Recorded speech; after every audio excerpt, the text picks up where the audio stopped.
Sir महाराष्ट्रात होणाऱ्या विशेष मतदार यादी परीक्षण बिहारसाठी विशेष मतदार यादी पडताळणी देशभरात करण्याची तयारी केंद्रीय निवडणूक आयोग.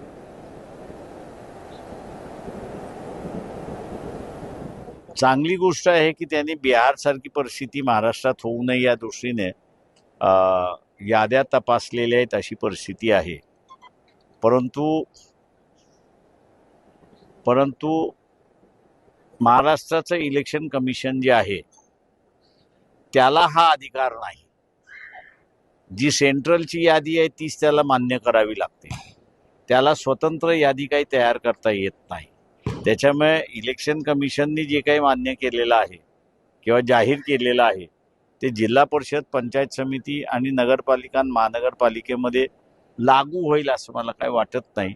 त्याच्यामुळे डुप्लिकेट टिप्लिकेट जी काही नावं असतील ती कायम राहतील असं मी मानतो. सर, अदानींना 2000 कोटीचा फायदा झाला परिवहन विभागाकडे घेतलेल्या टेंडर. अदानींना 2000 कोटीचा फायदा झालाय परिवहन विभागाकडे घेतलेल्या टेंडर. पण पुन्हा ते 7,500 कोटी रुपये मागतायत. अन्यथा सीमावर्ती भागातील टोल बंद सांगतो. अदानी टोल नाके बंद करणार फार चांगलं आहे. त्यांनी बंदच करावे.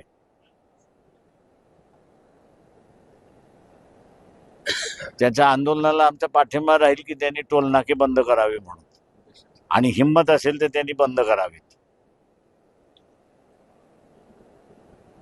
सर, आता एक चर्चासत्र झालं राज्यातील ओबीसी आरक्षण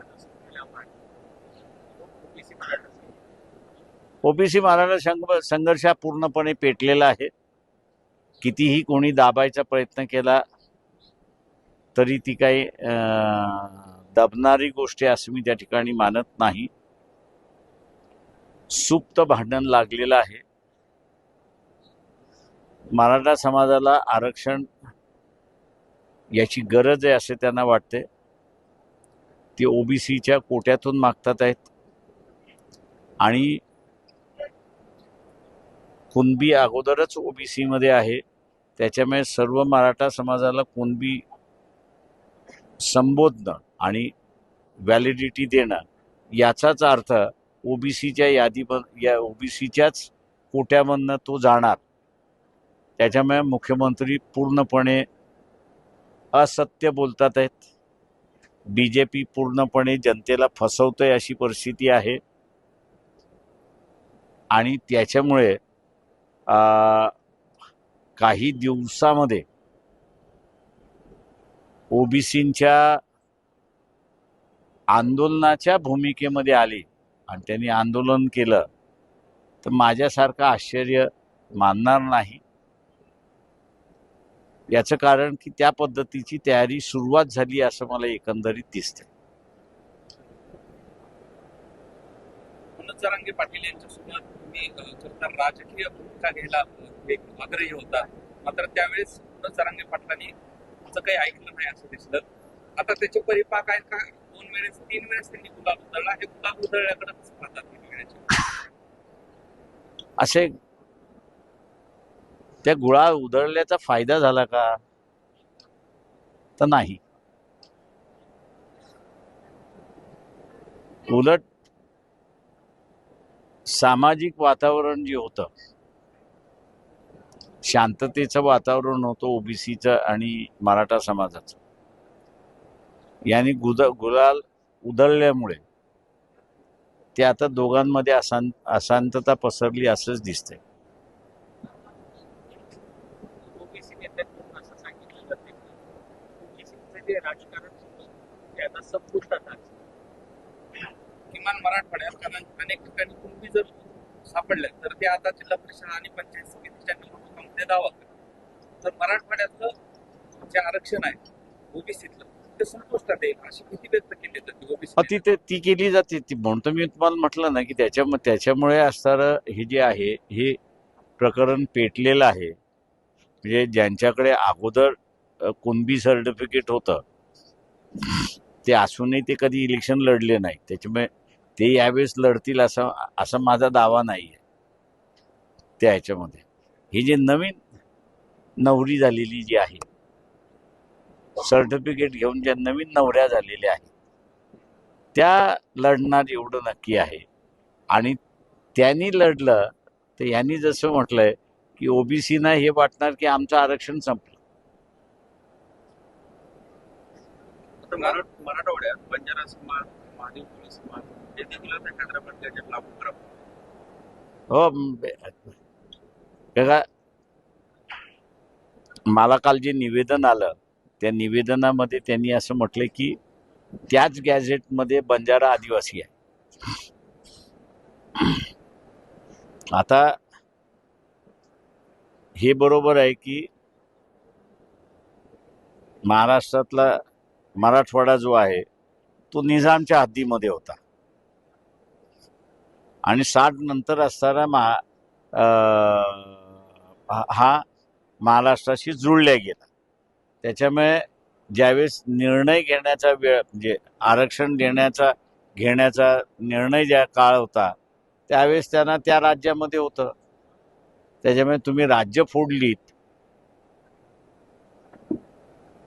तर हैदराबादची लिस्ट तुम्ही असताना स्वीकारली पाहिजे होती.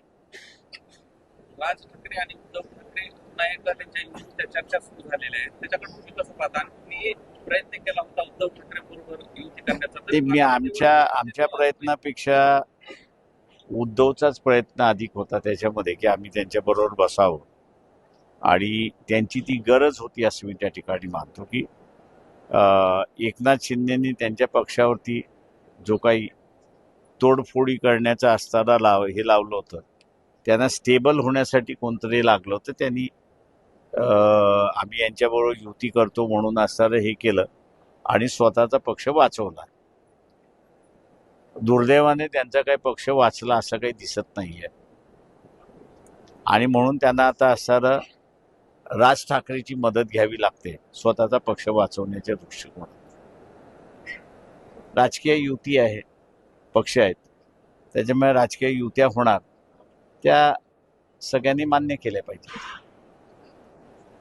आगामी निवडणुकांवर मराठा आणि ओबीसीचा सुप्त वाद सुरू आहे. त्याचा काय परिणाम? मला वाटतं उमेदवारी पक्षाच्या जाहीर झाल्यानंतरच त्याच्यावरती भाष्य करता येईल, त्याच्या अगोदर करता येणार नाही. सर, छगन भुजबळ असं म्हणताय की आरक्षणाच्या विरोधामध्ये आम्ही कोर्टात जाऊ. तर जनांगे पाटील असं म्हणताय मंडल आयोगाने जे आरक्षण दिले त्याच्या विरोधात आम्ही कोर्टामध्ये जाऊ. चांगलं आहे, स्वागत आहे. मंडल आयोगाच्या विरोधातलं कोर्टात जाण्याचा प्रश्नच येत नाही, कारण का अगोदर 13 जजेसच्या बेंचने निर्णय तो देऊन मोकळे झालेले. काही फरक पडणार नाही. ते फुल बेंच आहे, त्याच्यावरती बेंचच नाहीये. भारताच्या शेजारचे 2 राष्ट्र, एक बांगलादेश आणि आता असणारा नेपाळ, या दोन्ही राष्ट्रांमध्ये लोकशाहीने निवडून आलेली राज्य ही तिथल्या जनतेने उद्ध्वस्त केलेली आहेत आणि आशिया खंडच अस्थिरतेच्या दिशेने वाटचाल करतोय अशी परिस्थिती आहे. काही याच्यामध्ये भारतामध्ये सुद्धा अशी परिस्थिती येणार का याची आता चर्चा त्या ठिकाणी सुरुवात झालेली आहे.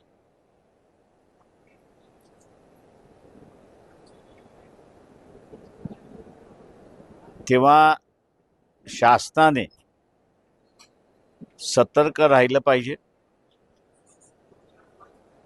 आणि सतर्क राहायचं म्हटलं म्हणजे त्यांनी जे करप्शन सुरुवात केलेलं आहे ते पहिल्यांदा बंद केलं पाहिजे.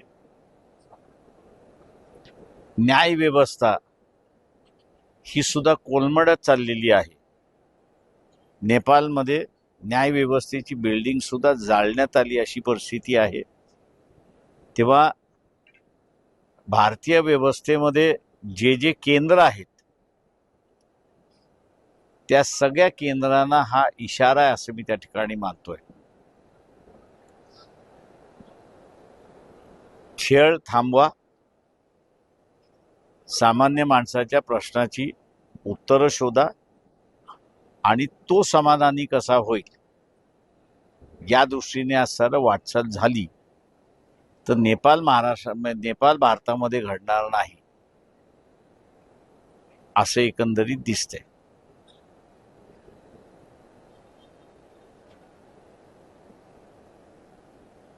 प्रश्न अनेक आहेत. एक प्रश्न तर आम्हीच पक्षाने उचलला होता की निवडणुकीमध्ये फ्रॉड झाला,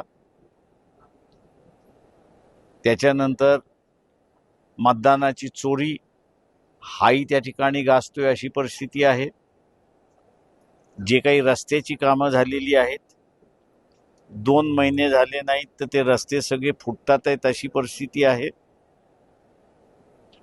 तरुणांना काम मिळण्याची शाश्वती नाही अशी परिस्थिती आहे. आणि दुसऱ्या बाजूला भारतीय जनता पक्ष जे म्हणतोय की एका कुटुंबाचं राज्य म्हणजे काँग्रेस पक्षामधल्या गांधी कुटुंबांचं राज्य, तर दुसऱ्या बाजूला यांनी काही कुटुंबांना लूट करण्याची सूट दिलेली आहे, तिच्याबद्दल सुद्धा असंतोष आहे अशी परिस्थिती आहे.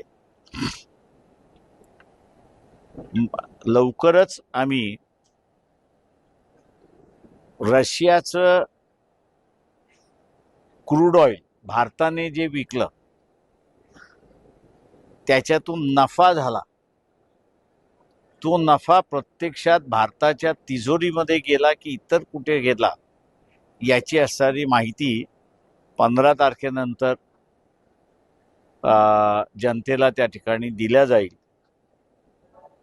पक्षाच्या वतीने ती दिल्या जाईल. आणि जे काही रशिया अमेरिकेचं भारताचे संबंध बिघडलेत जुळलेत असं जे आहे ते योग्य आहेत की अयोग्य आहेत हा सर्वसामान्य लोकांनी निर्णय घ्यावा अशी परिस्थिती आहे. जिल्हा परिषदेच्या दृष्टीने आमची शिबिरं ही महाराष्ट्रभर सुरुवात आहेत. आम्ही स्थानिक स्वराज्याच्या निवडणुका या बिना कॉम्प्रोमाइज या अगोदर केल्यामुळे आमचं पार्टी इन्फ्रास्ट्रक्चर हे तालुक्यांमध्ये आजही अस्तित्वात आहे, कार्यरहित आहे. पण ती परिस्थिती इथल्या इतर कुठल्याही राजकीय पक्षाची दिसत नाही.